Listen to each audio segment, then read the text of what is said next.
لفظ اللہ سے پہلے زبر آ جائے یا پیش آ جائے تو لفظ اللہ کو پر کر کے پڑھتے ہیں، ٹھیک ہے؟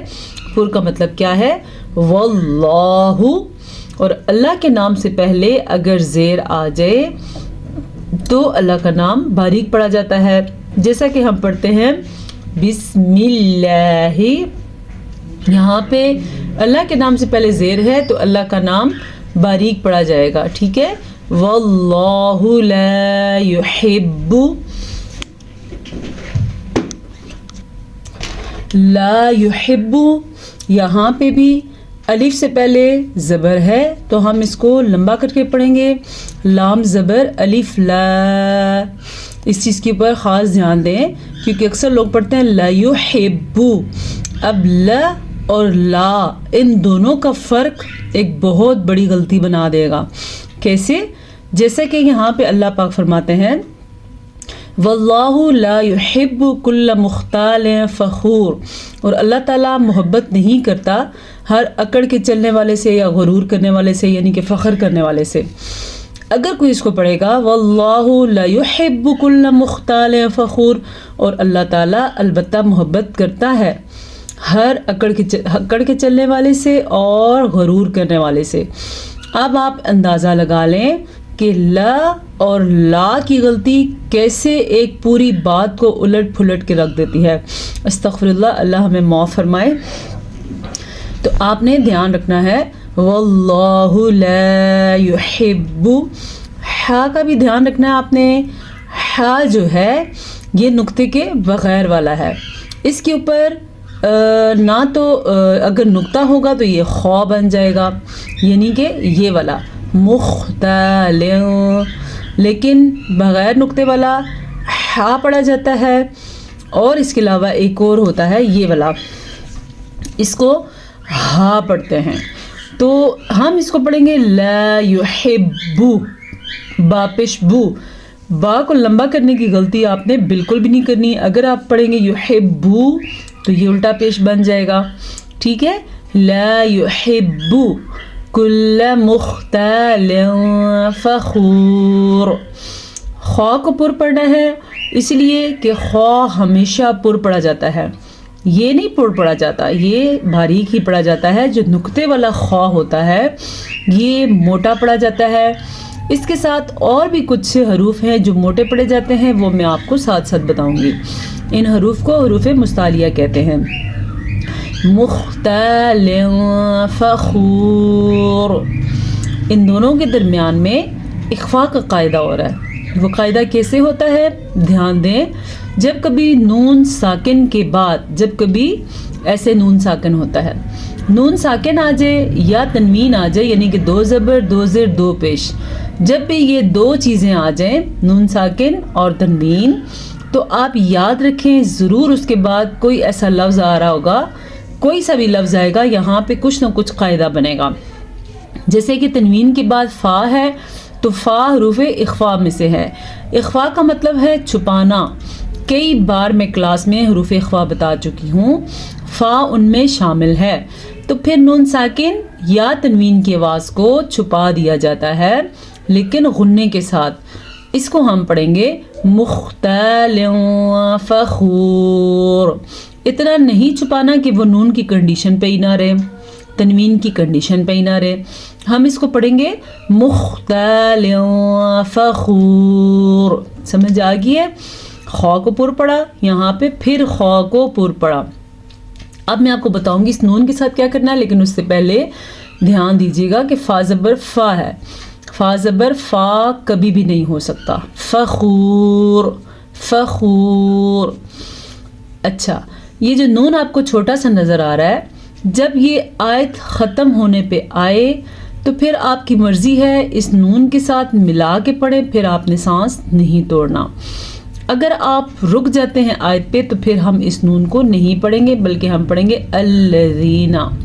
یہ بہت اہم بات ہے، دھیان رکھیں، جب بھی آیت کے درمیان میں آ جائے، آیت میں دو الفاظ کے درمیان میں نون آ جائے، اگر ہم یہاں پہ نہیں رکنا چاہتے تو ہم پڑھیں گے فخورن الذین، لیکن اگر ہم یہاں پہ رکیں گے تو نون نہیں پڑھا جائے گا، ہم رک کے فخور، تو آگے ہم پڑھیں گے الذین یبخلون، امید ہے آپ کو یہ بات سمجھ آ گئی ہوگی، الذین نون کو لمبا نہیں کرنا، یبخلون، با کے اوپر قلقلہ ہو رہا ہے کیونکہ با حروف قلقلہ میں سے ہے، با پہ ساکن ہے تو اسی وجہ سے ہم ادھر جھٹکا دیں گے، اسے قلقلہ کہتے ہیں۔ یب، اس طرح کے اور بھی حروف ہیں جن کے اوپر ساکن آ جائے تو قلقلہ ہوتا ہے۔ یبخلون و یأمرون الناس، حمزہ کے اوپر پھر سے ساکن آیا ہے تو چھوٹا سا جھٹکا پیدا ہوگا، ہم اسے پڑھیں گے وَيَأْمُرُونَ النَّاسَ، ٹھیک ہے۔ یہاں پہ را پیش واو رو، واو مدہ ہے لیکن میم کو لمبا نہیں کرنا، ہم پڑھیں گے میم پیش مو، را پیش واو رو، وَيَأْمُرُو، را کو پر ضرور پڑھنا ہے کیونکہ را کے اوپر پیش ہے۔ اس نون کے اوپر شد کی وجہ سے ہم یہاں پہ غنہ لازمن کریں گے، ایسا تب ہوتا ہے جب نون کے اوپر شد آ جائے یا میم کے اوپر شد آ جائے، ٹھیک ہے۔ وَيَأْمُرُونَ النَّاسَ، سین کو لمبا نہیں کرنا، بالبخل، بالبخل، اب دھیان دیں آپ، خو کو ہم پر بھی پڑھ رہے ہیں اور لام پہ وقف کے ساتھ ساتھ اس کو انہینس بھی کریں گے، بالبخل نہیں پڑھنا آپ نے، اگر ہم اس کو پڑھیں گے بالبخل تو ہم خو کے اوپر پیش ڈال دیں گے، جبکہ خو پہ ساکن ہے تو ہم کیا پڑھیں گے بالبخل، بالبخل۔ وَمَن يَتَوَلَّ، میں نے آپ کو بتایا تھا کہ نون ساکن اور نون تنوین یہ بڑی خاص چیزیں ہیں، اس کے ساتھ تجوید کی 4 بڑے قواعد ہوتے ہیں۔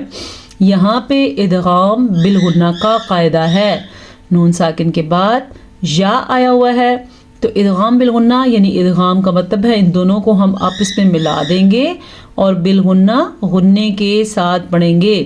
ایسا تب ہوتا ہے جب نون ساکن کے بعد یا تنوین کے بعد یا میم واو نون ان چاروں میں سے کوئی سا بھی حرف آ جائے تو پھر غنہ لازمی ہوتا ہے اور ملانا بھی لازمی ہوتا ہے۔ اس کو ہم کیسے پڑھیں گے؟ وَمَن يَتَوَلَّ فَإِنَّ اللَّهَ، ٹھیک ہے، یتولا نہیں پڑھنا، ٹھیک ہے، یتول فإن اللہ۔ اب آپ نے دھیان دیا میں نے لفظ اللہ کو پر پڑھا ہے کیونکہ لفظ اللہ کے سے پیچھے والے حرف پہ زبر ہے، اور اس طرح یہاں پہ بھی لفظ اللہ سے پیچھے والے حرف پہ زبر ہے تو یہ دونوں پر یعنی کہ موٹے پڑے جائیں گے۔ هو الغنی الحمید، ٹھیک ہے، هو الغنی الحمید۔ غین بھی ان حروف میں شامل ہے جن کو پر یعنی کہ موٹا پڑھتے ہیں۔ ہا کا آپ نے دھیان رکھنا ہے اور دال پہ قلقلہ ہوگا کیونکہ اگر ہم یہاں پہ وقف کریں گے تو دال پہ جھٹکے کی کیفیت پیدا ہوگی، ہم اس کو پڑھیں گے هو الغنی الحمید۔ اگلی آیت لمبی ہے تو میرے خیال سے آج کے لیے ایک آیت کافی ہے، انشاءاللہ کل کے سبق میں ہم کل کی یہ والی آیت ہم پڑھ سکیں گے اور یہ پارہ ہمارا اسی ہفتے میں ختم ہو جائے گا، آنے والا جو ہفتہ ہے تو انشاءاللہ ہم پھر اگلا پارہ شروع کریں گے اور وہ ہوگا پارہ نمبر 1۔ اجازت دیجیے، السلام علیکم ورحمۃ اللہ وبرکاتہ۔